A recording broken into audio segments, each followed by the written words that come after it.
Para saudara dan saudari yang Tuhan cintai, selamat pagi dan selamat bertemu lagi dalam renungan harian dari Paroki Santo Fransiskus Assisi APO, edisi hari Kamis, tanggal 27 Juni 2024, dalam masa biasa yang ke-12.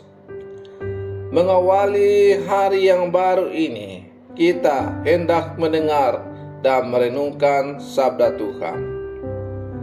Marilah sebelum kita mendengar dan merenungkan sabda Tuhan, kita berdoa.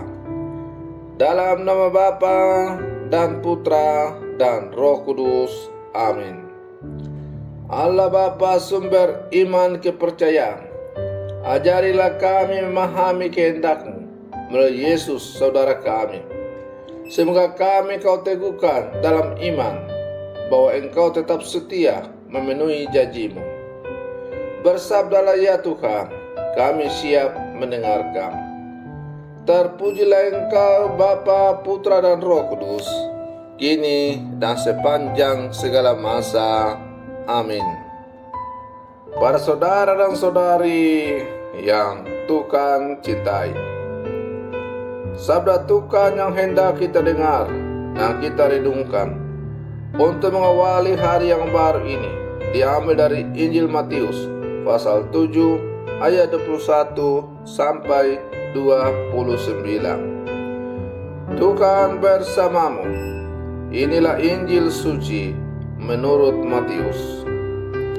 Dalam khotbah di bukit, Yesus berkata, "Bukan setiap orang yang berseru kepadaku, Tuhan, Tuhan, akan masuk ke dalam kerajaan surga, melainkan dia yang melakukan kehendak Bapa-Ku di surga." Pada hari terakhir, banyak orang akan berseru kepadaku, "Tuhan, Tuhan, bukankah kami bernubuat demi nama-Mu dan mengusir setan demi nama-Mu dan mengadakan banyak mujizat demi nama-Mu juga?" Pada hari itu aku akan berterus terang kepada mereka dan berkata, "Aku tidak pernah mengenal kalian. Enyahlah daripadaku, kalian semua pembuat kejahatan." Setiap orang yang mendengar perkataanku ini dan melakukannya, ia sama dengan orang bijaksana yang mendirikan rumahnya di atas wadas.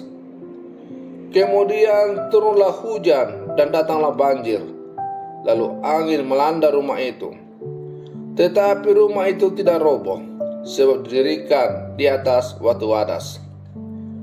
Tetapi setiap orang yang mendengar perkataanku ini dan tidak melakukannya, ia sama dengan orang bodoh yang mendirikan rumahnya di atas pasir.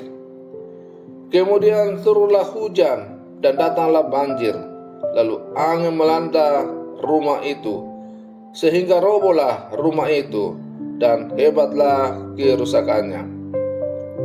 Setelah Yesus mengakhiri perkataannya ini, takjublah orang banyak itu mendengar pengajarannya. Sebab ia mengajar mereka sebagai orang yang berkuasa, bukan seperti ahli-ahli Taurat. Demikianlah sabda Tuhan. Para saudara dan saudari yang Tuhan cintai, panggilan menjadi murid Yesus merupakan sebuah panggilan untuk bergerak, bertindak, dan berkarya. Kita tidak boleh hanya meningkatkan pemahaman dan merangsang keprihatinan tanpa adanya tindakan nyata. Sebagai murid Yesus, kita dipanggil tidak saja sebagai pendengar sabda, tetapi sekaligus menjadi pelaku sabda. Kata-kata Yesus dalam Injil hari ini menegaskan pada kita bahwasanya identitas sebagai murid Yesus menyata dalam tindakan. Bukan mereka yang berseru, "Tuhan, Tuhan," yang akan masuk ke dalam kerajaan surga, melainkan mereka yang melakukan kehendak Bapa yang di surga. Iman pada Tuhan tidak melulu berarti liturgis semata, tetapi sekaligus menjadi sebuah cara hidup keseharian. Seorang beriman pada akhirnya dinilai berdasarkan kesetiaannya untuk melaksanakan kehendak Allah. Hal itu menjadi suatu dasar kokoh bagi kehidupan seorang beriman, seperti rumah yang dibangun di atas batu. Iman yang hidup dan menghidupkan adalah iman yang tampak dalam perbuatan nyata sehari-hari, tidak saja terbatas sebagai ungkapan liturgis dalam setiap ibadat. Para saudara dan saudari yang Tuhan cintai, tidaklah susah untuk mengerti dan memahami kata-kata Yesus ini. Bayangkanlah kalau kita mendirikan rumah di atas dasar pasir atau tidak memiliki pondasi yang kuat, tentu rumah itu akan gampang rubuh ketika dilanda banjir, angin, atau gempa bumi. Akibatnya akan dapat membuat orang yang tinggal dalam rumah itu binasa. Maka demikian pula halnya dalam hidup beriman kita.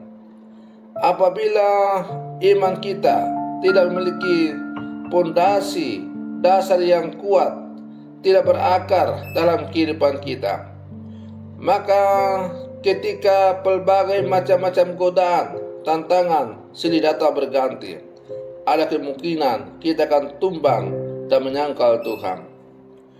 Tetapi ketika iman kita bertumbuh, berkembang, memiliki cengkrama yang kuat karena ditopang oleh perwujud nyataan dalam kehidupan sehari-hari, maka kita akan mampu menghadapi berbagai macam tantangan-tantangan, godaan-godaan, hantaman-hantaman yang datang mau menghancurkan kita.